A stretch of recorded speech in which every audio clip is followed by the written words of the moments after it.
Please welcome this week's special guest, Joy.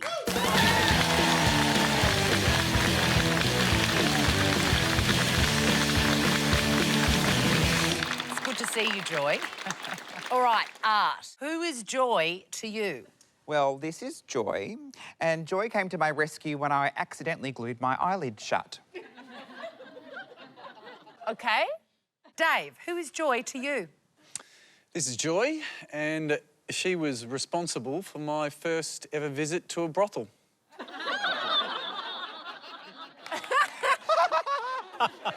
All right, Chris, who is Joy to you?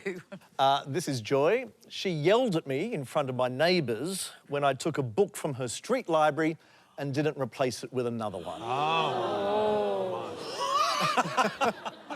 All feasible. Yeah. So there we have it. Is Joy Art's gluey good Samaritan, Dave's red light recruiter, or Chris's screaming street librarian? Shall we start with Artie? Let's start with that. So, if you could paint the picture of the initial incident for us. So I was getting ready at one of the venues that I work at, and I don't know if you know this, but drag queens, we're held together with lots of different types of adhesives.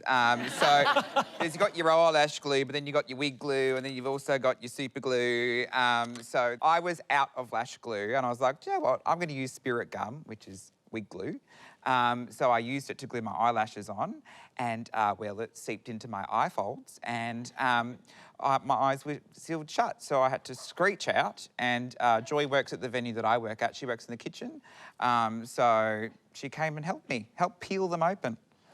With a potato peeler? Yes. No, she has a gentle touch. So Joy figured that she, with her kitchen skills, would be the right person to do this, not to take you to a hospital or... Look at Joy. I know. This is the type of person you want to help you when your eyelids are glued shut. So, you know, and we have a connection because she makes the best homemade sausage rolls. Did you, like, because you've got your eyes shut, so you go, Joy! And then someone comes towards you, but you can't know that it's Joy. No, but I could smell the sausage rolls on her hands. She'd just been massaging a meat log for a while. You can go check the hands. Yes, Frank. Do you mind if I do, like, a smell test of Joy? Well, I think... Does Joy mind? Blink twice for yes.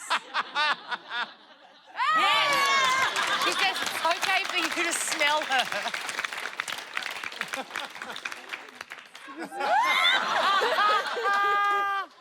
Is there any sausage roll?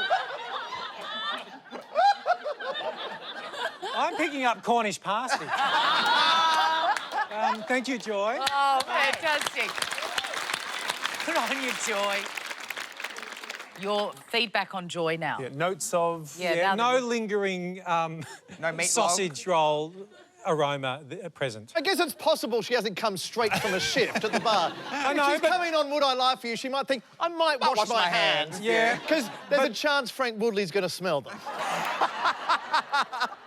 Let's go to Dave. Dorno, Dave? So what was it? Joy's responsible for you going to a brothel for Yeah, the I don't first wanna- time, was it? Or? I don't want to repeat the line because Frank might smell her again, but...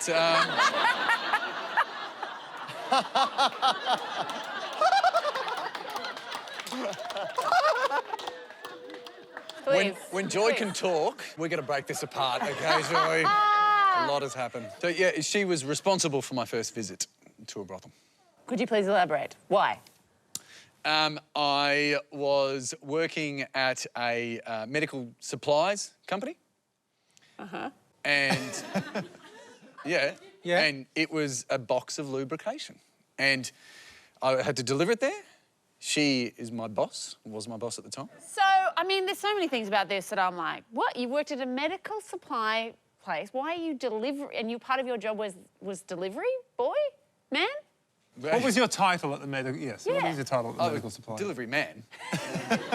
Like, I had my licence, I had pubes, thanks very much. Lube delivery. Lube-mobile, oh, I misread this. So you arrive with a box of lube. Yes. The receptionist signs for it. Yes. And then what happens? It was fairly underwhelming. It's just the woman on the front desk. And, of course, as I said, I was a young man. She's like, how can we pay for this? And of course, no, money. Money, of course. It would have been great if you'd said, how can we pay for this? Like that. And then a series of women just came out, one after the other, and just went... They went, we gave you like 15 minutes. Now get out. What did you do at the brothel? I saw the Muppets. It was amazing. I don't like where this is going. Let's go to Chris's. Let's go to Chris's story. Who is Joy to you? This is Joy, and she yelled at me in front of my neighbours when I took a book from her street library and didn't replace it with another one. What book did you take? It was Koshy's joke book. Get out. Volume 3. What? No less. Koshy? It's David Kosh. I think Volume 2 is the classic. Now, why would you take that book? Did you burn it? Well, I've always been interested in joke craft. So when I saw it in Joy's street library, I didn't hesitate to take it. Now, when you say Joy's Street Library, now, my understanding was it's a sort of like, it's a community thing. Joy has her own street library. She's sort of, it's all Joy's. It's in front of her house. And the fact that you know so, and you seem to be talking about street libraries with a sense of respect for the institution, yet you, which I think, when you said, I didn't replace a book, there was a ripple of disgust that went through this room that was so palpable. I didn't know the protocols. What? Normally, when you go to a library, if it's a school library or a university library, you borrow a book, that's the end of the process. You don't go, shit, do I have another book on me to put back in the shelf? That's not technically the truth. The traditional system is that you borrow the book and you return it. Yes.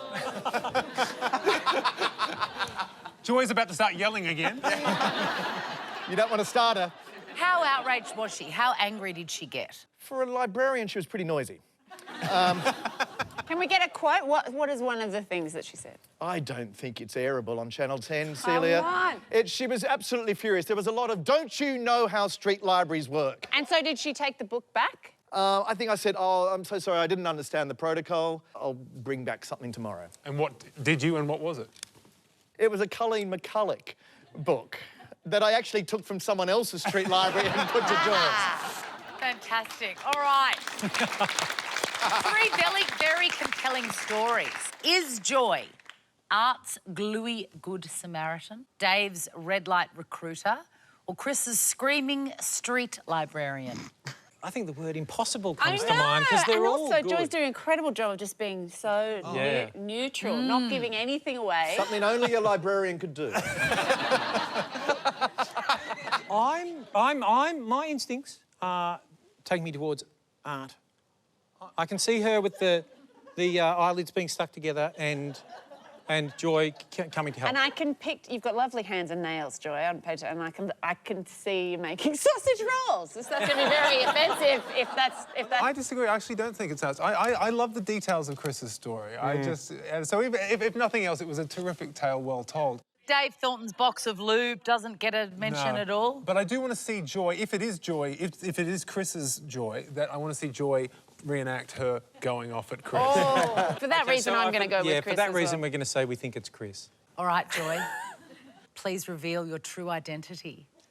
My name is Joy, and I'm responsible for Dave's first visit.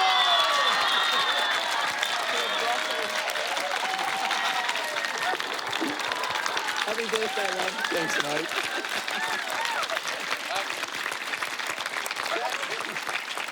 Can I also say at this point in time, there was something I left out of this. This is my godmother. This is what it is. So she got me the job. Joy, I love you. Everybody put your hands together for Joy.